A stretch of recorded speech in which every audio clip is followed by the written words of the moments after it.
اور یہ بہت ہی کمپوزڈ انہوں نے تقریر کی. ایسا لگتا تھا کہ سیدھا اسٹریٹ فرام دی ہارٹ, دل سے وہ اپنے بول رہے ہیں. اور انہوں نے کہا کہ بڑا فیصلہ ہم نے کر لیا ہے, لیکن فیصلہ انہوں نے شروع میں اناؤنس نہیں کیا. انہوں نے کہا سب سے پہلے مجھے اجازت دے کہ میں اس کا بیک گراؤنڈ جو ہے وہ آپ کے سامنے رکھنا چاہتا ہوں. انہوں نے کہا کہ امریکن ایک پلاٹ جو امریکہ میں بنا پاکستان میں رجیم چینج کا, اس کے تحت ہماری حکومت کو تحریک انصاف کی حکومت کے خلاف ایک سازش ہوئی, اور یہ سازش کے تحت اس حکومت کو گرایا گیا. یہ سازش تقریباً 8 مہینے پہلے سے شروع ہو چکی تھی. پھر انہوں نے کہا کہ یہ سازش اگست, پھر انہوں نے کہا کہ نہیں آپ یہ سمجھیں کہ جون سے ہی یہ سازش جو ہے وہ شروع ہو چکی تھی. اشارہ ان کا ادھر ہی تھا جہاں میں نے بارہا آپ کو کہا کہ 30 جون 2021 کو افغانستان کے حوالے سے جو پارلیمنٹ میں انہوں نے تقریر کی, اور اس سے پہلے CIA کے ڈائریکٹر نے آ کے ان سے ملنے کی کوشش کی. جب ان کو یہ کہا گیا کہ سینٹرل انٹیلیجنس ایجنسی کو پاکستان میں بیسز چاہیے افغانستان کے خلاف استعمال ہونے کے لیے, تو انہوں نے اس پہ انکار کر دیا تھا. لیکن انہوں نے کہا کہ ہمیں شروع میں اس سازش کے خد و خال نہیں سمجھ سکے ہم اس کو, ہمیں آہستہ آہستہ یہ سازش جو ہے ہمارے سامنے واضح ہونے لگی. اشارہ ان کا یہ تھا کہ کہیں اگست, سپٹمبر یا اکتوبر میں یہ سازش کے پیرامیٹرز جو ہیں, اس کے جو خد و خال ہیں, ان کے سامنے واضح ہوئے. اور انہوں نے یہ مانا کہ ہم نے اس سازش کو روکنے کی بہت کوشش کی, بہت زور لگایا. پھر کچھ انہوں نے توقف کیا, ایک پاز کیا, اور پاز کے بعد انہوں نے کہا کہ ہم اس سازش کو روکنے میں ناکام ہو گئے. پھر انہوں نے کہا کہ انہوں نے پھر ایکسپلین کرنا شروع کیا کہ 7 مارچ کو کس طرح US assistant under secretary of state نے ہمارے ایمبیسڈر کو بالکل بلیک اینڈ وائٹ یہ کہا کہ یا تو یہ حکومت جائے گی یا پاکستان کو اس کے کانسیکوینسز برداشت کرنے پڑیں گے. اور پھر اس کے فوراً بعد ایک عدم اعتماد کی تحریک بھی آ گئی. ہمارے اتحادی جو ہیں وہ متزلزل ہو گئے, ہمیں چھوڑنے لگ گئے. میڈیا میں ہمارے خلاف ایک کیمپین بہت انٹینسیفائڈ ہو گئی. پھر انہوں نے بات دہرائی کہ کیسے امریکن ایمبیسی میں میڈیا کی شخصیات کے ساتھ اور سیاستدانوں کے ساتھ ملاقاتیں ہوئیں, وہی سیاستدان جو بعد میں سب لوٹے جو ہیں وہ شامل بن گئے.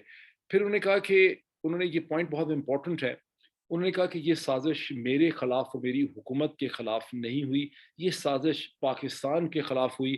یہ ایک ایسے وقت میں یہ سازش کو عملی جامہ پہنایا گیا جب بہت مشکل نامساعد حالات کے باوجود پاکستان کی معیشت جو ہے وہ ٹرن اراؤنڈ کر رہی تھی, اس میں بہتری کے اثرات نظر آ رہے تھے. اس کی انہوں نے اگزامپلز دی. انہوں نے کہا کہ گزشتہ 2 برس میں جو اکنامک گروتھ ہے وہ پہلے 5.6% پہ پہنچی, پھر وہ آلموسٹ 6%. یہ بہت بہت امپورٹنٹ بات ہے کہ 5.79% یا 5.7 یا 8% جو گروتھ ہوئی ہے, 9% جو گروتھ ہوئی ہے, اس کو عمران خان صاحب نے یہ نہیں کہا کہ 6% ہوئی, انہوں نے کہا کہ آلموسٹ تقریباً 6% گروتھ ہوئی. یہ ایک بڑی امپورٹنٹ پوائنٹ ہے from the point of view of integrity. جب لوگ کروڑوں لاکھوں کی پاکستان میں بات کر دیتے ہیں تو وہ صحیح ایک ایگزیجریشن کی بات کرتے ہیں. لیکن اس اہم تقریر میں بھی انہوں نے یہ نہیں کہا کہ 6% سے زیادہ گروتھ ہوئی ہے, 6% ہوئی. انہوں نے کہا آلموسٹ 6% گروتھ جو ہے, خود اب اعداد و شمار آ رہے ہیں جس سے پتہ چل رہا ہے. ان کا یہ بھی کہنا تھا کہ اس ٹائم پیریڈ میں انپریسیڈنٹڈ ایکسپورٹس میں اضافہ ہوا, اور جو انڈسٹریل ری جنریشن ہوئی ہے پاکستان میں وہ 1960 کے بعد اس قسم کی نہیں ہوئی. بنیادی طور پہ وہ یہ کہہ رہے تھے کہ ان کی حکومت نے بہت مشکل حالات میں جب ہمیں $20 بلین کا کرنٹ اکاؤنٹ ڈیفیسٹ ملا تو ہم نے اکانومی کے فنڈامنٹلز کے اوپر کام کیا, اور اکانومی کے فنڈامنٹلز پہ کام کرنا بہت مشکل ہوتا ہے. انسٹیٹیوشنل ری جنریشن, اور ہمارے پاس وہ انسٹیٹیوشنز بھی نہیں تھے جو بہت سے اور ممالک میں ہے. اشارہ ان کا ہندوستان اور مغرب کی طرف تھا. انہوں نے کہا کہ باوجود اس کے کہ کورونا پینڈیمک میں دیکھیں ہندوستان کی معیشت کا اور آبادی کا کیا ہوا, مغرب کی جمی جمائی ڈیموکریسیز اور سسٹمز ہیں جن کے پاس بہت بہتر انسٹیٹیوشنز ہیں, ان کے لیے کتنا بڑا چیلنج تھا, لیکن ہم نے اپنے لوگوں کو بھی تباہی سے بچایا. ہندوستان کے اعداد و شمار اب آ چکے ہیں کہ وہاں 5 ملین سے زیادہ ڈیتھس ہوئیں. پاکستان میں غالباً 30 اور 40 ہزار کے درمیان کورونا پینڈیمک میں ڈیتھس ہوئیں, اور پاکستان نے ہندوستان کے برخلاف اپنی سپلائی چین کو سیو کیا. ہندوستان کی اکانومی تو غالباً -7% 6% پہ چلی گئی تھی, وہاں سے اس نے گرو کیا. جب اکانومی بیٹھ جاتی ہے تو وہ بہت تیزی سے گرو کرتی ہے, لیکن پاکستان میں نسبتاً حالات اس کے حوالے سے جو ہے بہت بہتر ہے. انہوں نے یہ بھی کہا کہ ہم نے فارمرز کے لیے جو فارم پروڈکٹ ہے وہ بھی گزشتہ 2 برس میں انپریسیڈنٹڈ اس میں اضافہ ہوا, اور جو بہت سے ایگریکلچر اکانومسٹ اور بزنس مین ہیں جو اس پہ کام کرتے ہیں وہ مجھے بتاتے ہیں کہ بنیادی طور پہ یوریا کی پرائسز, ایگریکلچر جو ان پٹ تھا فارم کے اندر, اس کی پرائسز بھی اس حکومت نے بہت مشکل سے بڑی جدوجہد کی کم کرنے کے لیے, اور فارمر کو اس کے پروڈکٹ کی رائٹ پرائس جو ہے وہ دلوائی. فار انسٹنس شوگر کین کی رائٹ پرائس دلوائی, اور ڈفرینٹ چیزوں کی دلوائی. سو یہ سب انہوں نے ایک بیک گراؤنڈ کے طور پہ انہوں نے ایکسپلین کیا, اور انہوں نے کہا کہ اب صورتحال اس حکومت کی جیسے لائے گئے ہیں, اس کی صورتحال یہ ہے کہ